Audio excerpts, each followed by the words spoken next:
Doctor Shaheen है जो कि जैश ए मोहम्मद के मॉड्यूल को भारत में खड़ा करने की कोशिश कर रही थी। जम्मू कश्मीर पुलिस ने शाहीन को गिरफ्तार किया। उसकी ये ब्रेजा गाड़ी बताई जा रही है और अभी तक 4 ऐसी गाड़ियां पुलिस बरामद कर चुकी है। शाहीन की ब्रेजागार गाड़ी जो उसी यूनिवर्सिटी में पार्क थी, अब उसको लेकर जो बॉम्ब स्क्वाड है मौके पर पहुंचा हुआ है और एक एफएसएल की टीम भी मौके पर पहुंची है। दरअसल पुलिस को इस बात को लेकर भी आशंका है कि इस गाड़ी का इस्तेमाल अमोनियम नाइट्रेट विस्फोटक जो कि उसी यूनिवर्सिटी से 4 किलोमीटर के दायरे में 2900 किलो मिला था, इस गाड़ी में तो उसका ट्रांसपोर्टेशन नहीं किया गया।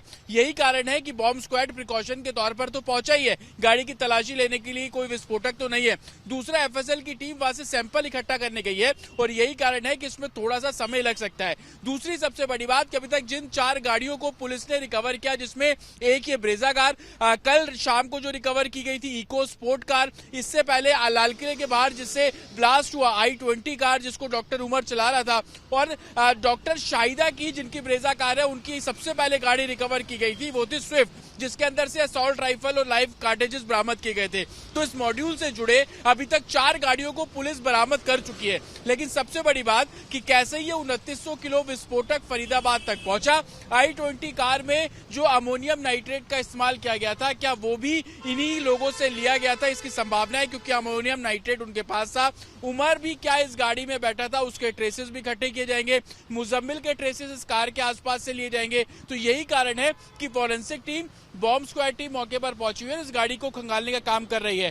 क्या इसके अलावा भी 4 और गाड़ियां इनके पास थी, क्योंकि 8 लोगों की बाकायदा टीम बनाई गई थी। अभी तक 5 लोग इस पूरे मामले में गिरफ्तार किए गए जो कि फरीदाबाद मॉड्यूल यानी कि इस अल फजर यूनिवर्सिटी के डायरेक्ट संपर्क में थे। इसके अलावा कुछ और लोग हैं, 2-2 लोगों की टीम बनाने की जो बात है, उनके चैट को जब इंटरसेप्ट कर रहे हैं और डिकोड कर रहे हैं तो पता लग रहा है। तो क्या कुछ और लोग थे, 4 और गाड़ियां थी, इन सभी पहलुओं पर इन्वेस्टिगेशन की जा रही है। लेकिन अभी तक 4 गाड़ियां रिकवर कर ली गई हैं। चारों गाड़ियां पुलिस के कब्जे में है, जिसमें से एक i20 को हटा दे क्योंकि उससे तो ब्लास्ट हुआ था। बाकी ये 3 गाड़ियां पुलिस के कब्जे में है। फॉरेंसिक सैंपल इनसे लिए जा रहे हैं और हर पहलू पर इन्वेस्टिगेशन किया जा रहा है। लेकिन सबसे बड़ी बात, इसी यूनिवर्सिटी में पढ़ाती थी शाहिदा, उन्हीं की 2 गाड़ियां, एक के अंदर से असॉल्ट राइफल मिलना और दूसरी की अभी तलाशी ली जा रही है, चेक किया जा रहा है। थोड़ी देर में क्लियर होगा कि उसमें क्या कोई एन्यूमेशन या किसी और कोई संदिग्ध चीज थी, वो वेरीफाई कर लिया जाएगा। लेकिन सबसे बड़ी बात, शाहिदा के पास जो फंडिंग हो रही थी उसके पैसे का इस्तेमाल क्या इन गाड़ियों के लिए किया गया?